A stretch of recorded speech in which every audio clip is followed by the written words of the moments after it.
नमस्कार दोस्तों, आप सभी का स्वागत है इस वीडियो में। और इस वीडियो की शुरुआत बता देना चाहता हूं कि माइकल हेंचर्ड सूजन और एलिजाबेथ जेन को थ्री मैरिनर से निकाल करके एक नए कॉटेज में शिफ्ट कर देता है और वहां उनके रखरखाव के लिए एक केयर टेकर को भी देता है। और यही नहीं, वो वहां जाने भी लगता है, उनसे बतियाने भी लगता है, उनसे बातचीत करने लगता है। सूजन से पूछता है कि कैसी हो। एलिजाबेथ जेन के सामने इस तरीके से रिएक्ट करता है कि वो माइकल हेंचर्ड है, उसका और सूजन का पिछला कोई इतिहास ही नहीं रहा है। और एलिजाबेथ जेन को भी ऐसा ही लगता है कि एक बड़ा आदमी हमारे घर में आ रहा है तो उसको अच्छा ही लगता है। लेकिन जब एलिजाबेथ जेन नहीं होती है तो सूजन का बड़ा ऑकवर्ड लगता है। सूजन को लगता है कि यार एलिजाबेथ जेन को हम एक धोखा दे रहे हैं, उनको हमारे पास्ट के बारे में कुछ नहीं पता है और उसको पता होना चाहिए। और वो इशारों इशारों में हेंचर्ड को भी ये बात कहती है। अब आगे ये होता है कि वो दिन आ ही जाता है कि जब माइकल हेंचर्ड और सूजन की शादी होने वाली होती है।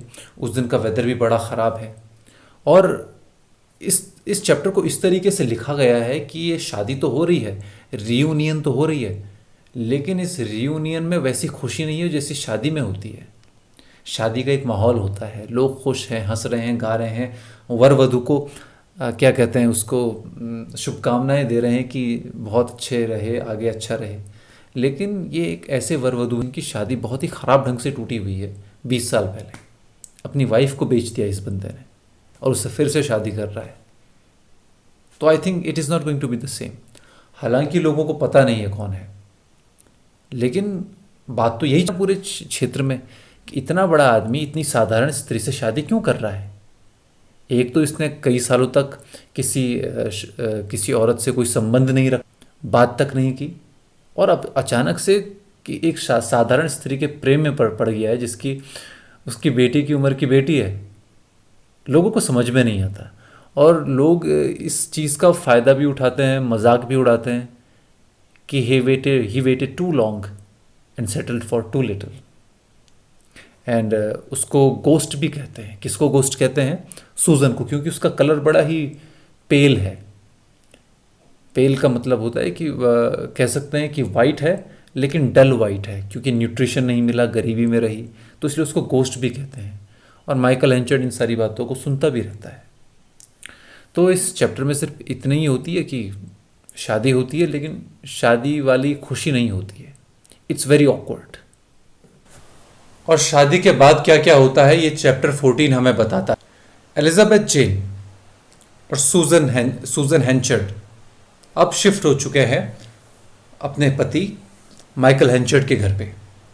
अब माइकल हेंचर्ड का घर बहुत बड़ा है और माइकल हेंचर्ड का घर ही बहुत बड़ा नहीं है, उसके दोस्त लोग, जो सोशल सर्कल है, जो उसकी पहुंच है, जो उस बड़े आदमियों के बड़े बड़े कह सकते हैं लाइफस्टाइल है, उन सब से हमारी सूजन रूबरू होती है। तो उसकी लाइफ में बहुत सारे चेंजेस आने शुरू हो जाते हैं।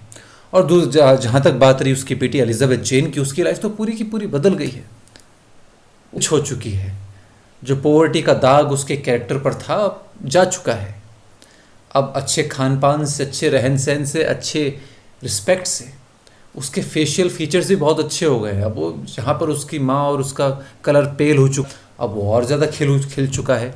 उसके चीक्स एकदम इतने सेंसिटिव हो चुके हैं एंड उसकी आंखें इतनी सेंसिटिव हो चुकी है कि उनको छुपाने के लिए, सनलाइट से छुपाने के लिए कवर करके रखना पड़ता है। तो ये चीज़ें आ गई हैं। लेकिन एलिजाबेथ जेन ने गरीबी देखी है, हमें ये नहीं भूलना चाहिए। एलिजाबेथ जेन ने इतनी गरीबी देखी है कि she doesn't show of her richness. अगर कोई और होता जिसको इतने पैसे मिल जाते अचानक से, तो वो शो ऑफ करता, कपड़े ले लेता, ये कर लेता, आई लेता है, या अच्छी मर्सिडीज़ ले लेता। लेकिन एलिजाबेथ जेन ने कहा नहीं, हम जैसे पहले थे उससे सिर्फ थोड़ा सा ही अच्छा होंगे, जितने हमारी बॉडी को ज़रूरत है, ना उससे ज़्यादा। तो एलिजाबेथ जेन ने अपना ये कैरेक्टर मेंटेन करके रखा है, इतना हमने समझ लिया। और उसको ये भी पता है कि फेट ने उनको बुरे दिन दिखाए हैं और फेट ने आज उनको अच्छे दिन भी दिखाए हैं, और ये भी हो सकता है कि फेट कल फिर बुरे दिन दिखाए। तो उसको ना जब अच्छा हो रहा है तो उसमें खिल उठी, जब बुरा हो रहा है तो उसमें दुखी उठी। तो इससे अच्छा है कि वो एक सम रहती है। अब इसके बाद ये होता है कि माइकल हेंचर्ड चाहता है कि एलिजाबेथ जेन अपना नाम चेंज करवा ले, एलिजाबेथ जेन न्यूसन से एलिजाबेथ जेन हेंचर्ड करवा ले, लेकिन एलिजाबेथ जेन नहीं करती है और माइकल हेंचर्ड फोर्स भी नहीं करता है। और यहाँ पर कुछ चीज़ें ऐसी होती है जिसके बारे में मैं आगे पता चलता है, उसको मैं भी डिस्कस नहीं करूँगा। जैसे अब बात निकल ही उठी है तो मैं डिस्कस कर ही देता हूँ। माइकल हेंचर्ड खाने की टेबल पे एलिजाबेथ जेन के हेयर को देखता है।